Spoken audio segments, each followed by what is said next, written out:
আসসালামু আলাইকুম এভরিওয়ান। আজকে দেখাতে যাচ্ছি পুরানা জমিদার বাড়ি। ছোটোবেলা থেকে শুনছি আর কি এখানে নাকি ভৌতিক কিছু ঘটনা ঘটে। আর মজার একটা কাহিনী কি জানেন, আমার পাশে যেই পুকুরটা দেখতে পাচ্ছেন, আমার বাপ দাদাদের কাছ থেকে শুনে আনছি এই পুকুরের নাকি তলা নাই। সত্যি খুবই হাস্যকর।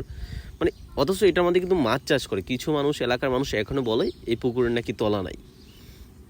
যাই হোক, আমিও আপনাদেরকে দেখানোর ইচ্ছা হইলো, আমিও দেখাই।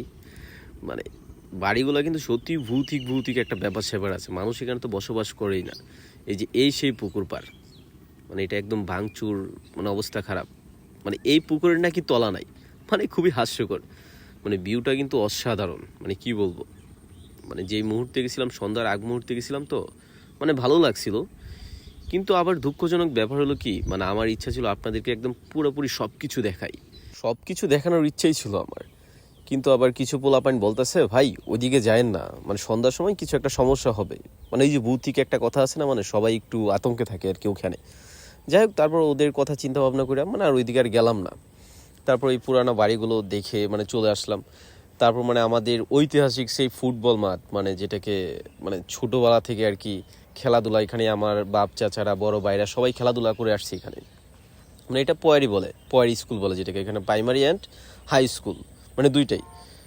এটাতে অনেক বড় বড় টুর্নামেন্টও হয়েছে এই মাঠটাতে। এই মাঠটার ভিডিও চাইছিল একজন, একটা বড় ভাই, এই মাঠটার ভিডিওটা চাইছিল, তাকে উদ্দেশ্য করে এই ভিডিওটা করা, শুধু এই মাঠের ভিডিওটা। ভাই আপনার জন্য ভিডিওটা।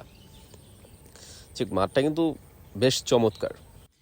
এই মাঠে আপনার যেমন ফুটবল খেলা, পয়লা বৈশাখের অনুষ্ঠান ইত্যাদি অনেক কিছু এই মাঠে হয়ে থাকে। মাঠটার প্রেমে আপনি যদি সরাসরি আইসা দেখেন, আপনিও মাঠটার প্রেমে পড়ে যাবেন। আর আপনারা যদি কখনো ময়মনসিংহ ফুলপুর থানায় ঘুরতে আসেন, অবশ্যই এই পোয়ার পুরান বাড়িটা দেখে যাবেন, জমিদার বাড়িটা। এটা দেখা মিস করবেন, অবশ্যই দেখবেন।